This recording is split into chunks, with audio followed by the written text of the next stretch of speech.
Materi pelajaran biologi, perubahan lingkungan dan cara mengatasinya. Assalamualaikum warahmatullahi wabarakatuh. Bertemu lagi dengan Pak B. Kali ini Pak B akan membahas tentang perubahan lingkungan dan upaya mengatasinya. Di situ di dalamnya adalah termasuk pencemaran lingkungan dan bagaimana cara mengatasinya. Setelah siswa-siswa mendengarkan ini, diharapkan mampu menemukan faktor-faktor penyebab pencemaran lingkungan dan membuat usulan alternatif.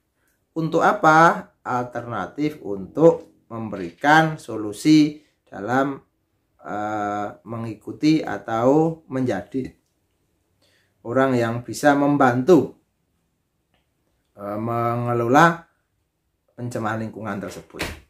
Oke, ikuti video ini karena ini adalah materi yang kedua, yaitu bab tentang perubahan lingkungan dan upaya mengatasinya. Oke, mari kita mulai. Yang pertama adalah tentang kondisi seimbang. Kondisi seimbang itu adalah normal. Normal membentuk suatu keseimbangan. Contohnya adalah hutan misalnya. Hutan itu kan, kalau hutan yang belum tidak ada illegal logging loh. Hutan itu kan normal, jadi ada produsennya, ada konsumennya dari tingkat 1 sampai tingkat 3, ada komposernya, ada pengurainya. Semuanya akan siklus yang terus berkelanjutan dalam satu tempat tersebut. Itu adalah hutan. Jadi bahkan ada manusia juga yang memanfaatkan hutan sebagai diambil manfaatnya. Di hutan diambil rotannya, diambil kayunya untuk bahan bangunan dan lain sebagainya, asal tidak merusak habitatnya. Nah, tentang perubahan lingkungan. Nah, perubahan lingkungan adalah kegiatan yang menjadikan lingkungan itu berubah tidak seimbang. Itu ada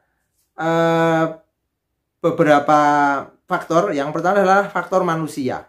Faktor manusia itu satu adalah adanya intensifikasi pertanian atau pembukaan lahan hutan menjadi lahan pertanian atau pembukaan hutan menjadi lahan perkebunan dan lain sebagainya, ladang berpindah. Nah, ini akan menyebabkan perubahan lingkungan. Jadi lingkungan yang tadi hutannya seimbang, jadi hutannya tidak seimbang atau kurang seimbang. Yang kedua, pemakaian pupuk berlebihan. Karena ingin mendapatkan hasil yang banyak, pupuknya di overdosis begitu ya. Overdosis itu adalah apa? Kalau mungkin awal-awal tuh bagus sekali, tapi lama-lama nanti apalagi tidak sesuai dengan dosis yang ditetapkan, nanti lama-lama akan menjadi akan menjadi merubah lingkungan tersebut. Jadi beberapa hewan yang ada di dalam tanah mungkin keracunan karena kelebihan zat yang ada dalam pupuk tersebut, terutama pupuk kimia. Yang ketiga adalah tentang pertanian monokultur. Jadi pertanian yang satu macam saja. Jadi tidak ada variasi dalam menanamnya. Sehingga pada saat itu nanti kalau ketika terjadi wabah, ledakan hama tertentu nanti luar biasa karena tanamannya hanya itu saja. Kejadian contohnya adalah padi. Padi itu wereng, itu luar biasa. Kalau ganas itu hampir semuanya itu kena wereng. Kenapa? Karena tidak ada tanaman yang lain. Tikus juga sama itu ledakannya tidak akan teratasi. Itu adalah beberapa contoh yang merubah lingkungan dari perilaku manusia. Yang kedua adalah karena perubahan lingkungan terjadi karena alam. Contohnya adalah letusan gunung berapi, badai angin, banjir, gempa bumi, kebakaran hutan, terus tanah longsor. Nah, itu adalah alam. Tapi alam juga itu bisa juga karena perbuatan manusia. Bagi orang yang beragama Islam ada yang mengatakan telah nampak kerusakan di darat dan di laut diakibatkan oleh tangan-tangan manusia. Kan seperti itu. Itu ada di dalam kitab suci ya. Jadi itu. Tapi juga yang di alam juga ada. Misalnya gempa bumi kan nggak mungkin orang yang menyebabkan, kan nggak mungkin. Gunung meletus juga nggak mungkin. Tapi kalau tanah longsor itu bisa ada dua. Memang longsor karena struktur tanahnya yang mudah longsor, atau karena tadinya sudah ada tanamannya terus ditebangi sehingga tidak bisa menahan air hujan ketika hujan deras. Oke, terus cara mengatasinya. Ini sekarang cara mengatasinya. Jadi cara mengatasi perubahan lingkungan itu yang pertama adalah pertanian multikultur. Jadi jangan monokultur, tapi multikultur, banyak macamnya. Jadi menjaga keanekaragaman dengan tumpang sari. Jadi misalnya padi, ya ada padi, ada nanti bisa juga multikultur maupun siklus terus menerus. Jadi kan bisa padi, jagung, atau bareng-bareng. Ada padi pinggirnya adalah biasanya kan pinggirnya kacang panjang atau jagung atau kacang merah, atau pinggirnya juga tanaman yang lain, kedelai dan sebagainya. Jadi yang keempat adalah industrinya bertingkat.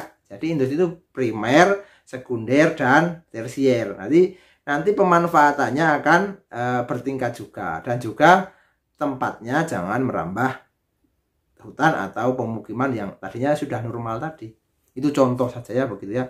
Ini adalah pengetahuan kalian untuk apa? Untuk mempersiapkan suatu saat Anda jadi orang sukses, tapi sukses dengan cara kearifan lokal, sukses dengan cara memperhatikan keseimbangan lingkungan. Anda sukses, Anda kaya, bedoakan, tapi juga membuang sampah pada tempatnya, menjaga lingkungan. Bahkan besok kalau ada yang jadi pejabat, juga pejabat yang care dengan keadaan lingkungan. Ada juga yang mulai, kalau nggak corona kan mulai kegiatan, misalnya kegiatan menanam pohon, ikut mapala dan sebagainya. Itu adalah salah satu kegiatan-kegiatan yang cinta terhadap lingkungan. Kalau Anda suka naik gunung, ya jangan buang sampah ke di atas gunung, atau di atas gunung jadi buat tempat pembuangan sampah massal. Itu kan jangan yang seperti itu ya. Itu pesan Pak B seperti itu. Oke. Terus pencemaran lingkungan. Nah, sekarang kita mulai ke pencemaran lingkungan. Tadi perubahan lingkungannya saja dengan perilaku manusia. Sekarang pencemaran lingkungan. Pencemaran lingkungan itu didapat oleh limbah. Nah, pengertian limbah adalah sesuatu benda yang mengandung substansi yang berbahaya bagi makhluk hidup, yang berada di tempat dan waktu tidak tepat. Nah, bisa juga dikatakan polutan atau sumber polusi. Ya, polutan adalah sesuatu yang berada di waktu yang tidak tepat dan di tempat yang tidak tepat. Mungkin juga itu berguna di tempat yang lain. Contoh saja ya, misalnya meja tapi ada di kolam renang misalnya, itu kan juga termasuk limbah di kolam renang. Baju, tapi di sungai misalnya, kan seperti itu. Jadi polutan adalah limbah yang lain penyebab pencemaran. Jadi di tempat tertentu, waktu tertentu yang tidak tepat, itu adalah pencemaran. Polutan dibagi 3.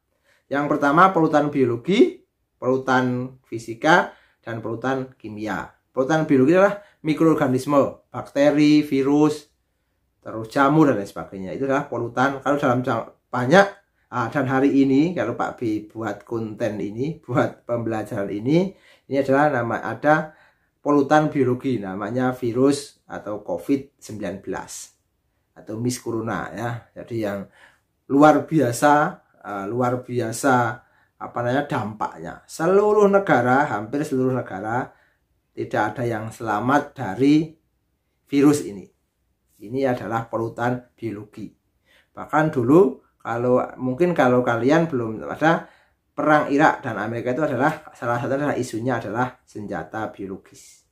Ini ada sekarang, yaitu namanya virus COVID-19.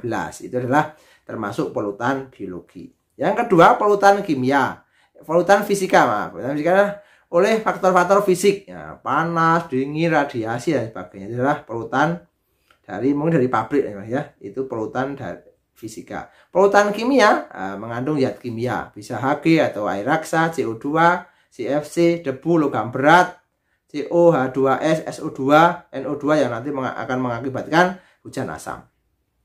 Nah, selanjutnya macam-macam pencemaran. Lanjut aja ya, tapi akan mensingkat-singkat saja biar kalian nanti kalau untuk membacanya silahkan dibaca di tempat yang lain. Pencemaran air, yang kedua pencemaran udara, pencemaran tanah, pencemaran suara, dan pencemaran radioaktif.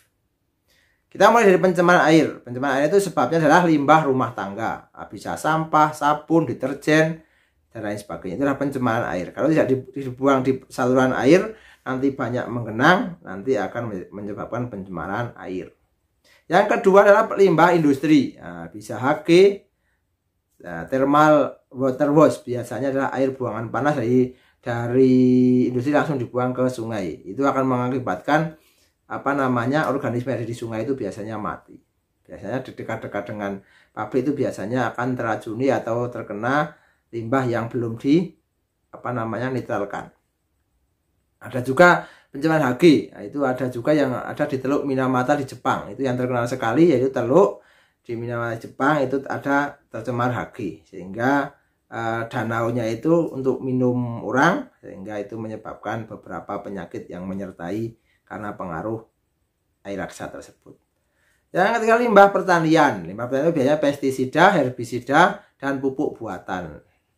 Biasanya overdosis tadi, sehingga nanti akan mengumpul di dalam air, terbawa air, nanti akan menyebabkan eutrofikasi. Jadi ledakan tumbuhan karena pupuk-pupuk yang banyak sekali itu terakumulasi di air. Itu dulu pernah contohnya ada di Rawapening, itu adalah ledakan enceng gondok yang luar biasa. Karena apa? Dari segala penjuru gunung pupuknya itu keluar dan tertimbun di situ bersama lumpur-lumpur yang larut dalam aliran air tersebut. Ada juga biological magnification atau tingkat, misalnya ini contohnya ada di DT, tingkat pencemaran yang semakin tinggi tropiknya akan semakin meningkat dan nggak akan hilang. Tuh. Yang selanjutnya adalah limbah pertambangan. Jadi limbah pertambangan itu biasanya tumpahan minyak di tanker, kapal tankernya bocor atau tumpah dan sebagainya. Itu akan mengakibatkan organisme di laut, komunitas di laut, populasi di laut akan tercemar dengan itu. Kalaupun misalnya ikannya atau organisme di laut itu tetap bertahan hidup, tapi pasti akan mengandung zat-zat yang berbahaya. Yang kedua, pencemaran udara. Ini adalah pencemaran CO2 dan CO. Kalau CO2 itu akan menyebabkan nanti efek rumah kaca. Efek rumah kaca itu adalah pemantulan kembali oleh lapisan CO2 di atmosfer. Jadi ketika sinar matahari masuk, terus nanti akan keluar, nanti di atmosfer itu terlingkupi dengan CO2, sehingga sinar akan kembali lagi, akan menyebabkan bumi ini menjadi semakin panas. Dan keadaan panas yang merata di seluruh lapisan bumi akan menyebabkan namanya global warming. Global warming akan menyebabkan nanti es kutub sudah mulai mencair. Hari ini sudah mulai mencair, dan lapisan ozon sudah mulai terbuka. Sehingga bisa kita rasakan hujan itu biasanya lokal. Nah, misalnya Temanggung hujan, Paraan tidak, Jumo hujan, Kandangan tidak, dan sebagainya. Itu sudah terbiasa. Kenapa? Karena di lapisan atmosfernya itu sudah tidak merata ozonnya. Itu seperti itu. Terus kalau CO itu penyebabnya adalah pembakaran sepeda motor atau mobil yang tidak sempurna. Sangat berbahaya karena akan mengikat hemoglobin lebih cepat daripada oksigen itu sendiri. Sehingga kalau kita keracunan CO, mudah sekali untuk mati atau meninggal. Terus ada lagi H2S, SO2 dan NO2. SO2 dan NO2 itu nanti dalam jangka waktu yang lama ketika naik ke awan nanti akan menyebabkan hujan asam. Hujan asam akibatnya apa? Akibatnya adalah barang-barang berada dari besi itu kalau kena hujan asam nanti mudah keropos dan mudah kusam dan mudah rusak. Oke, seperti itu ya. Terus yang ketiga, pencemaran tanah. Nah, itu sama, pencemaran tanah itu bisa plastik, botol, kaleng, ban, kaca, keramik dan sebagainya yang mencemari tanah, dan itu tidak akan terurai. Bahkan plastik itu dalam puluhan tahun untuk sampai terurai. Apalagi loyang atau kaleng itu masuk ke tanah biasanya susah untuk terurai. Terus pupuk buatan, pupuk kimia yang berlebihan dalam pengaplikasiannya. Terus pestisida juga sama, terus herbisida juga sama. Residunya dalam tanah itu akan mengakibatkan tanaman-tanaman yang menyerap unsur hara dari tanah itu juga akan menyerap residu pestisida, herbisida maupun pupuk. Itu adalah pencemaran tanah. Yang keempat adalah pencemaran suara. Jadi pencemaran suara adalah suara yang lebih dari 50 desibel. Contohnya suara kereta api, suara kapal terbang, mesin 5 PK, terus balapan, bahkan balapan liar dan sebagainya ya. Itu adalah pencemaran suara. Dan kalau orang-orang yang pencemaran suaranya terlalu lama, biasanya nanti akan stresnya tingkatnya tinggi. Oke, itu seperti itu. Jadi orang-orang yang dekat dengan kereta api, dekat dengan bandara, sama dengan orang-orang di desa yang penuh dengan kedamaian, penuh dengan sunyi, itu akan berbeda dalam cara menanggapi sesuatu. Yang adalah pencemaran radioaktif. Ini adalah misalnya reaktor nuklir, misalnya pembangkit listrik tenaga nuklir dan sebagainya. Itu akan sangat berbahaya karena itu bisa merubah genetik manusia. Kalau di TV itu bisa namanya mutasi ya, gitu ya. Nah, jadi mutasi jadi hul. Itu adalah bahayanya di situ. Oke, makanya kalau ada PLTN, pembangkit listrik tenaga nuklir, itu biasanya akan ditolak karena mungkin safety-nya kurang. Bahkan dulu pernah pada saat gempa di Jepang itu reaktor nuklir untuk suplai listriknya itu bocor sehingga menyebabkan berdampak yang luar biasa. Bahkan dulu di Chernobyl itu menyebabkan ratusan ribu orang itu mati. Padahal reaktor nuklirnya itu bocor, hanya bocor, belum pecah. Kalau pecah sama seperti pecahnya bom di Hiroshima dan Nagasaki. Seluruh kota Hiroshima dan Nagasaki itu luluh lantak dengan bom atom atau bom nuklir. Oke, sekarang cara mengatasinya gimana? Cara mengatasi pencemaran lingkungan itu satu, pencemaran air itu misalnya membuang sampah pada tempatnya itu didaur ulang. Kalau pabrik ya dinitralkan dulu biar nanti organisme di tanahnya itu aman. Kalau di udara ya ada cerobong asap untuk sobat yang tinggi dikasih filter biar nanti tidak menyemari sekitar pabrik tersebut. Pencemaran tanah, daur ulang limbah, dibuat pupuk kompos. Cara misalnya aplikasi pupuknya juga sesuai dengan dosis. Terus pencemaran suara sebaiknya gunakan penutup telinga. Nah, itu kan gunakan penutup telinga. Jadi gunakan penutup telinga. Untuk apa? Untuk mengurangi suara yang sangat tinggi. Pencemaran radioaktif dibuat sistem pengamanan reaktor nuklir. Itu paling penting. Sistem pengamanan. Karena tidak kelihatan, tapi berdampak. Dan juga lingkungannya juga harus agak jauh dari pemukiman penduduk. Oke ya. Itu sekilas tentang pencemaran lingkungan dan upaya mengatasinya. Belum lengkap karena apa? Karena waktunya sedikit sehingga semoga bermanfaat. Ini nanti tugasnya ada di slide selanjutnya video ini. Semoga bermanfaat, semoga menginspirasi, tetap belajar, tetap semangat. Oke ya. Jangan lupa kalau mau membantu Pak B untuk semangat mengajar, karena Pak B semangat berkonten yang positif, kasih like, subscribe dan komen. See you next time. Ketemu lagi dengan Pak B di lain waktu. Assalamualaikum warahmatullahi wabarakatuh. Selamat mengerjakan. Semoga sukses. Terima kasih.